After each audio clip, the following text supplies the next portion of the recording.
Hello guys and welcome back to my channel. If you're new here, hello, my name is Germana and today we are going to talk about a very important past tense in the Italian language. I'm talking about Passato Prossimo. Have you ever heard of it? Today we're going through its grammar and I'm going to answer "this is my wish" to all of your doubts and questions about it. Be also sure to download the PDF file which I've created to help you practice a bit of grammar with this wonderful Italian tense. This file also includes the solutions on the last page, so be sure to download it by clicking on the Google Drive link down below in the description box. But first guys, if you want to see any other Italian grammar videos from me in the future, just make sure to subscribe down below and turn on my post notifications so you never miss another upload. Are you ready? Let's get started!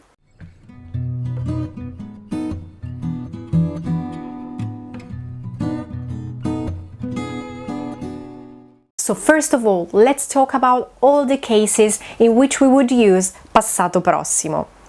Do you already know when to use it in Italian? Let me know in the comment section down below before you continue with the video. I'm gonna show you just an example. Ieri ho mangiato una pizza. I ate pizza yesterday. Ho mangiato is passato prossimo of the verb mangiare, to eat, and it refers to a past action already finished in the past. But how far is this action in the past? We have the adverb ieri that helps us understand that the event is pretty close to the present time. So by that, do I mean that passato prossimo only refers to actions that are close in time? If you think that's like that, I'm gonna show you another example.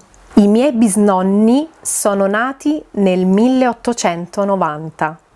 My grandparents were born in 1890. Sono nati is passato prossimo of the verb nascere. And look at the adverb of time in this phrase. The time in which the action took place was 1890. It's not that close to nowadays, is it? So keep this in mind and we're going through it later on in this video. So if you want to skip this part, just go straight to this minute here.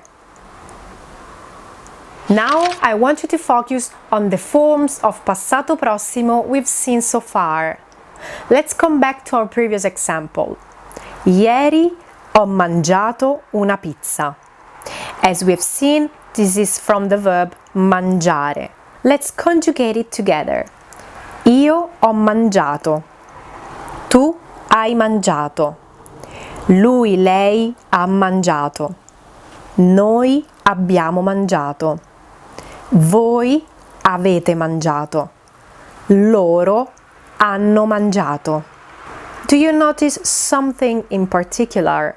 To form passato prossimo of a verb such as mangiare, that's to say a transitive verb, so a verb that requires an object, in this case the pizza, we use the verb avere, conjugated in the present tense.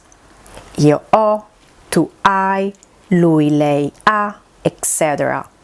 Plus the verb mangiare, conjugated in the past participle. Can you see that the past participle remains unchanged throughout the whole conjugation?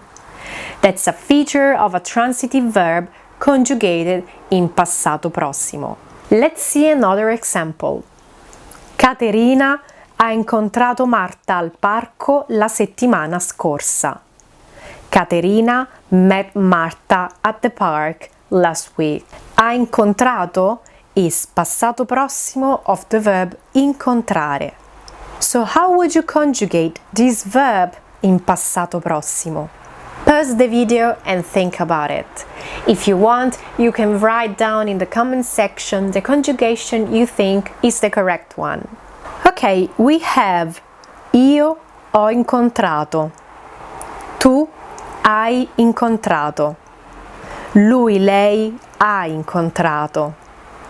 Noi abbiamo incontrato. Voi avete incontrato. Loro hanno incontrato.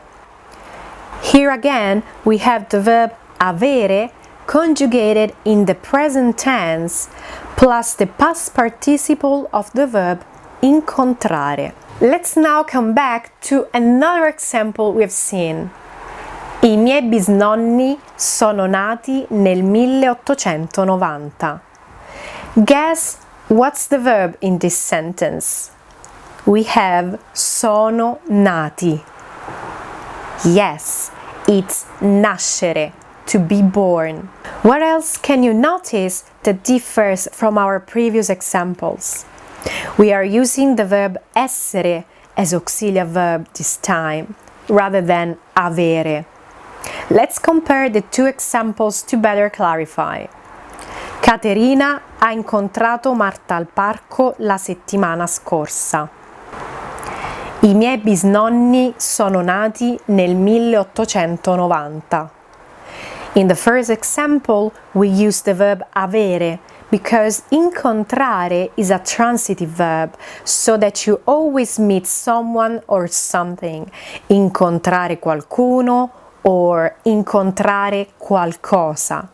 In this phrase, the object was Marta. In the second example instead, nascere is an intransitive verb. That's to say a verb that doesn't require an object. Usually verbs of motion like andare, uscire, partire are intransitive verbs. If you want to know more about these Italian verbs that come together with the verb essere, I've created a list that you can download by clicking on the same Google Drive link down below, which will lead you straight to the PDF file. So in the sentence, I miei bisnonni sono nati nel 1890, look at the form of the past participle. We have nati, which is the plural form of nato. We can deduce that when we use essere as auxiliary verb to conjugate passato prossimo, the past participle that comes afterwards always follows the gender and the number of the subject. As a matter of fact, in this example, I miei bisnonni is a masculine and plural subject. Also remember that in Italian, and this is a very debated topic, especially nowadays, when we refer to a group that includes both women and men, we tend to use the masculine gender. So even if I refer to my grandma and granddad together, I'll call them bisnonni. That's why we conjugated the past participle of the verb nascere as nati. But let's look at another example. Sabrina e Daniela sono andate in Francia per studio. Sabrina and Daniela went to France to study. Sono andate is passato prossimo of the verb andare. And as it's a motion verb, it doesn't require an object. That's why we used essere as auxiliary verb. And also look at the form of the verb andare. We said andate. Can you guess why? Yes, it's because the subject, so Sabrina and Daniela together, is plural and feminine. Okay, so let's come back to our first concern about this Italian tense. How far is the action from the present time? Is it so far away or is it so close? We've seen different examples that show us how the concept of time is quite irrelevant in the use of passato prossimo. I mean, you must use this tense to talk about past actions, but what makes it really differ from, for example, a passato remoto that we'll see in another video, is that this tense describes actions that are perceived as still having an influence on the present time. So for example, you can say ti ho amato molto, I loved you so much. And even if this sentence expresses a past feeling for a person, which is supposed not to be like that nowadays, it still includes a vivid connection with that feeling. So passato prossimo, as I said, is a tense that we use to talk about past actions that are still perceived as closed emotionally or psychologically and that still affect the present in some ways. There's like still a bridge that connects us with those events that are located somewhere in the past. So basically, when we say that this tense describes actions that are close in time, we don't mean it literally. We mean that those events are still perceived as connected to us in some ways, but not always in terms of time. That's why you'll mostly hear this tense on the news, because everything is considered to be so connected to us, so vivid. That said, I want now to open a parenthesis on the topic. When you speak a language, you have the power to give life to all of your thoughts and emotions. And what really makes the difference is the choice of words and how you combine them together that makes your discourse unique and deeply personal. So understanding the subtle difference that distinguishes a word from an expression, from a tense, is fundamental in conveying the meaning of your message.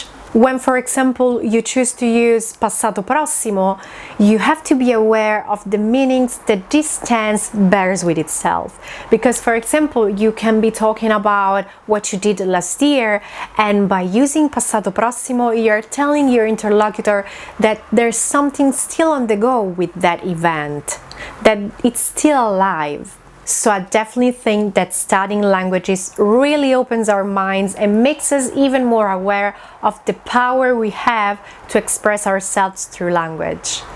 So good, that's all for today, guys. This is all I wanted to tell you about passato prossimo, and I really hope you learned something useful for you and that I gave you at least some relevant insights for your studies. Of course, as usual, if you have any questions, please let me know in the comment section down below, and also let me know what you think about this Italian tense. I'm pretty curious about it. Plus, don't forget that I've been teaching online both on Preply and italki. So now, if you want to get to know me and book a trial lesson with me, you can find all the information in the description box down below. You know, italki completely changed my life. Since I started teaching Italian there, I connected with wonderful people from all around the world, and that's really amazing, guys. You can have the possibility to have one-on-one online lessons whenever and wherever you want, and all you need is just a long and stable internet connection. I think this is definitely the most efficient way to reach language fluency. So click on the link in the description box to earn 10 USD italki credits when you sign up for your first lesson. Thank you guys for watching this video. If you want to connect with me, you can find me on my Facebook, Instagram and Twitter account. See you next time. Ciao!